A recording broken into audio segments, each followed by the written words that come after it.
Kak bisa berbagi gimana ceritanya bisa tobat menjadi seorang Kristiani. Apa karena pengaruh teman, diri sendiri atau gimana ya? Shalom, terima kasih sudah bertanya di akun kesaksian rohani aku. Dan saya akan menjawab dengan singkat untuk pertanyaan dari kakak Lensanias.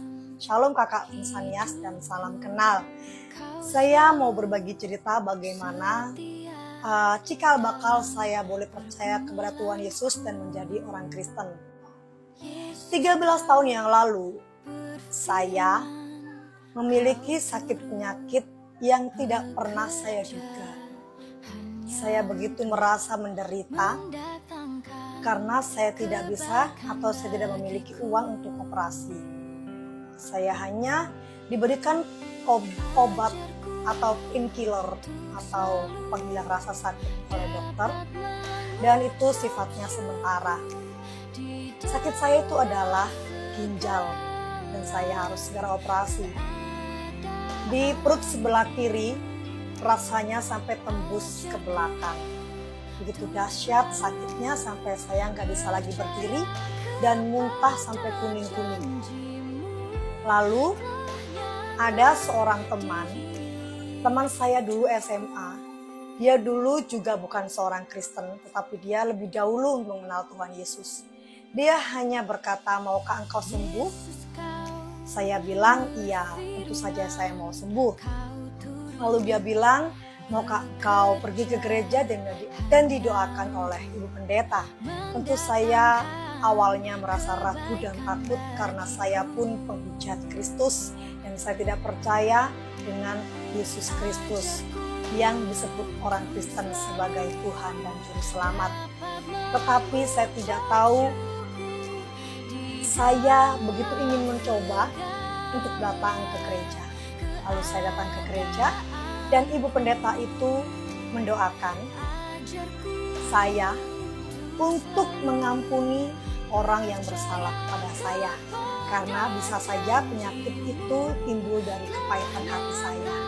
Setelah saya diminta untuk mengampuni orang itu yang ada di dalam hati saya, kemudian ibu pendeta mendoakan saya, tumpang tangan di perut saya sampai ke belakang. Ucapnya adalah, "Tuhan, bukan tangan manusia yang memilih atau bukan tangan manusia yang membawa manusia kepadamu, tetapi engkau sendiri yang membawa manusia datang kepadamu. Dalam nama Yesus, sembuh." Lalu saya diminta untuk pulang dan saya bertanya, apakah begini saja cara orang Kristen menyembuhkan? Ibu pendeta berkata, "Tuhan Yesus yang akan menyembuhkan kamu. Kita hanya berdoa untukmu." Dan kemudian saya pulang, tetapi saya heran mengapa saya tidak lagi merasa sakit dan tidak perlu minum obat. Tapi saya belum percaya karena pikir saya itu hanyalah sugesti. Ketika kita percaya, maka hal itu akan terjadi. Singkat cerita, beberapa hari kemudian ibu pendeta SMS saya lagi. "Ingvi, maukah kamu datang di hari Pentakosta?" Saya bertanya, apakah itu Pentakosta? Ibu pendeta menjawab, hari pencurahan Roh Kudus.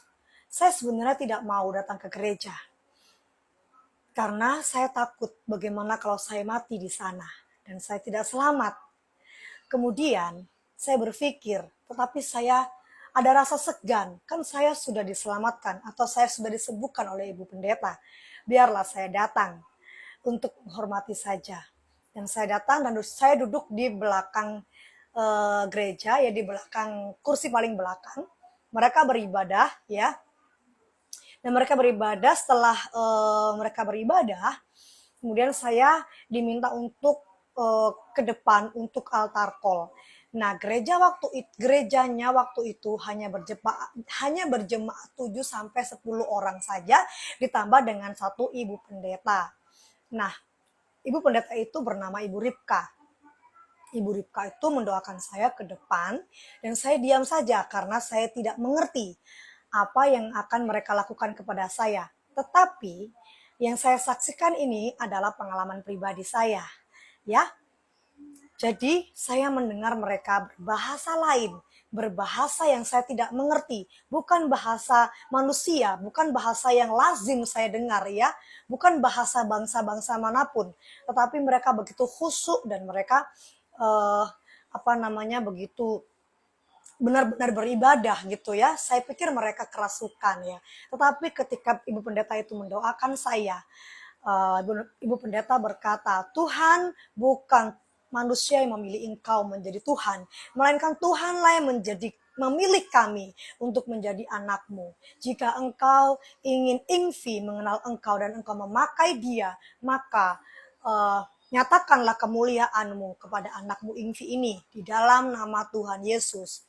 Amin. Ya, dia tumpang tangan. Ketika tumpang tangan dia begini dan berkata amin, itu langsung saya terasa ada hembusan roh yang masuk ke dalam hidung saya. Ingat ya, saya tahu apa yang menghembus saya bukanlah roh jahat. Karena kalau saya kerasukan setan, saya pernah melihat orang kerasukan setan. Orang kerasukan setan itu, dia tidak sadar dengan apa yang dialami saat dia bangun. Dan pasti orang kerasukan setan akan mengalami hal-hal yang tidak dapat manusia lakukan secara umum gitu ya. Ada kekuatan yang dilakukan oleh iblis gitu ya ketika dia merasuki manusia, dan itu kekuatan yang jahat ya. Tetapi yang merasuki saya waktu itu ya, yang memenuhi saya waktu itu, yang saya maksud itu yang menghembuskan rohnya itu ke dalam hidung saya itu, rasanya begitu hangat dan mengalir ke setiap darah dan mengalir ke setiap otot tubuh, ke bawah, mengalir rata hingga saya benar-benar tidak tahan lagi dengan hadirat itu, sampai ke kaki, mengalir sampai ke kaki dan saya terjatuh dan saya bertanya, siapakah engkau Tuhan? Karena saya tahu hanya Tuhan yang sanggup melakukan hal itu. Dengan sadar ya, dengan sadar. Itulah pengalaman saya yang saya rasakan ya. Dan saya mendengar ada suara yang menjawab, akulah Yesus yang selama ini engkau hina-hina itu.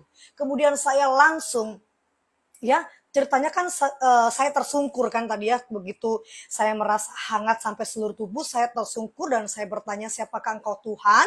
Ada suara yang saya dengar, yaitu akulah Yesus yang selama ini engkau hina-hina itu. Kemudian saya langsung menangis dan kagetnya lagi saya ikut berbahasa lain, saya ikut berbahasa seperti mereka berbahasa ya.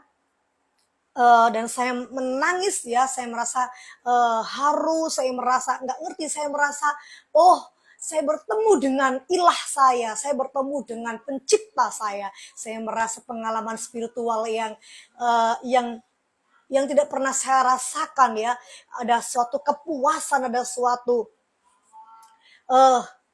saya tidak bisa mengungkapkannya dengan detail ya, karena itu adalah sebuah pengalaman pribadi. Itulah yang kemudian saya memutuskan untuk mengikut dia, untuk mau memikul salib saya bersama dengan Tuhan Yesus dan memutuskan menjadikan Tuhan Yesus sebagai Tuhan, Raja dan Juru Selamat saya, karena memang itulah yang saya alami. Inilah pengalaman pribadi saya. Awal pertama saya bisa mengenal Tuhan Yesus, lebih detailnya bisa melihat channel YouTube saya bernama Ivi Lewihana. Di situ dengan detail saya ceritakan detail-detailnya ya. Kalau di sini saya ceritakan secara singkatnya. Untuk teman-teman mau percaya atau tidak itu hak kita masing-masing. Di sini saya hanya menjawab pertanyaan Anda dan menyaksikan pengalaman pribadi saya. Saya Ingvi Rizky Ramadan. Salam hangat dari saya. Selamat Hari Raya Idul Adha. Karena hari ini saya merekamnya tepat tanggal 29 bulan Juni 2023. Salam toleransi. Saya Ingvi Rizky Ramadan. God bless you.